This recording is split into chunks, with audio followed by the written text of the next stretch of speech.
જય શ્રી કૃષ્ણ. તમારું સ્વાગત છે મારા કિચનમાં. હું છું Bhargavi Patel, home Cook recipe.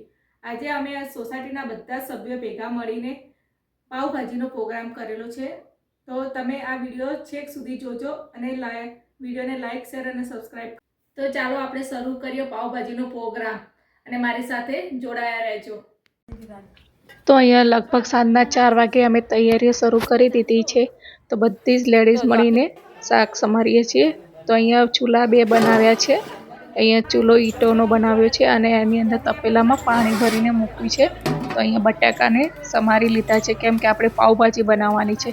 તો સૌથી પહેલાં આપણે બટાકાને બાફશું. અહીંયા લગભગ અમે 60 જણાનું બનાવીએ છીએ. તો બધા અલગ અલગ કામ કરે છે. આ જુઓ અમારા હેતલબેન, એ બધું શાક ઝીણું ઝીણું સમારેલું છે. તો એ બધું શાક ધોઈને નાખે છે. અને હવે અહીંયા આપણું શાક 10 મિનિટની અંદર તો ઉકળી ગયું, બફાઈ ગયું છે. હવે આપણે વઘાર કરીશું. તો અહીંયા એક મોટા તપેલામાં 1 લીટર જેટલું તેલ મૂક્યું છે કેમ કે ક્વોન્ટિટી વધારે છે ને. તો એમાં આપણે આદુ મરચાં પીસીને નાખ્યા છે અને ટામેટાં ક્રશ કરીને લીધા છે. અહીંયા પહેલાં આપણે પાવભાજીને જૈન બનાવવાની છે કેમ કે અહીંયા 10 થી 12 જણા તો જૈન જ છે. તો પહેલાં એમનું જૈન બનાવીશું, પછી આપણું રેગ્યુલર બનાવીશું. તો અહીંયા ટામેટાં એડ કર્યા પછી મીઠું એડ કર્યું છે સ્વાદ પ્રમાણે અને મરચું 3 ચમચી.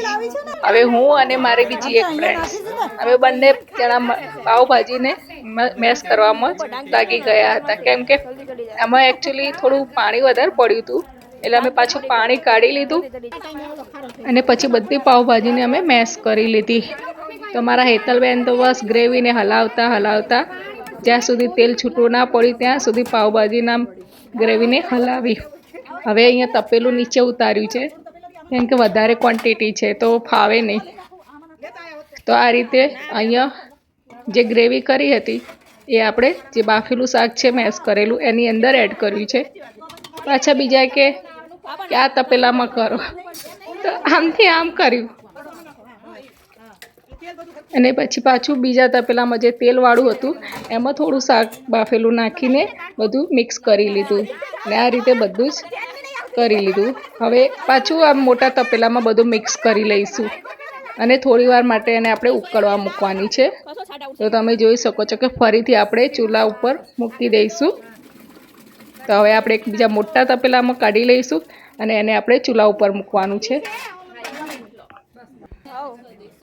તો હવે થોડું હલાવીશું કારણ કે બધી ગ્રેવી મિક્સ થઈ જાય અને હવે ફરીથી ચૂલા ઉપર મૂકીને હલાવતા રહીશું. તો અહીંયા હું થોડો ચમચો લઈને હલાયા કરું છું અને તમે જોઈ શકો છો કે ખાસું તપેલું ભરીને ક્વોન્ટિટી થઈ ગઈ છે. હવે અહીંયા રેગ્યુલર માટે લસણ ડુંગળી મેં બીજાના ઘરે ગેસ ઉપર જ કરી દીધા હતા કે જેથી એમના ઘરે જૈન બનાવતા હતા. તો હવે આપણે લસણ ડુંગળીને પાવભાજી રેડી થઈ ગઈ હતી તો એની અંદર આપણે મિક્સ કરી લઈશું કારણ કે જૈન લોકોને આપણે કાઢી લીધું છે. અને હવે અહીંયા અમારા જીનલબેન પાવ શેકવા બેસી ગયા છે. તો અહીંયા તમે જોઈ શકો છો કે બધા લેડીઝ હવે કામે લાગી ગયા છે પાછા. અને રાત પણ થઈ ગઈ હતી, બધાને ભૂખ પણ લાગી ગઈ હતી. તો સૌથી પહેલાં અમે નાના બાળકોથી શરૂ કર્યું. અહીંયા હું પાવભાજી આપતી હતી, બીજા પાવ આપતા હતા અને બીજા એક બેન છાશ આપતા હતા. તો આ રીતે બધાએ વારાફરતી બધાને પીરસ્યું અને ખાવાની ખૂબ જ મજા પડી. અને થોડી વાર તો અમે લેડીઝ બધા કામ પતાવીને પણ બેઠા હતા અને આ તમે જુઓ છો બસ બધાને જમવાની ચાલુ કરાવી દીધું છે અને છેલ્લે અમે પણ બેસી ગયા જમવા અને બધાએ જ ખૂબ જ ચૂલા પરની પાવભાજીના બધાએ જ નાના મોટાએ વખાણ કર્યા. અને તમે પણ તમારી સોસાયટીમાં આ રીતે પ્રોગ્રામ બનાવી શકો છો અને ખૂબ જ મજા કરી શકો છો. તો બાય.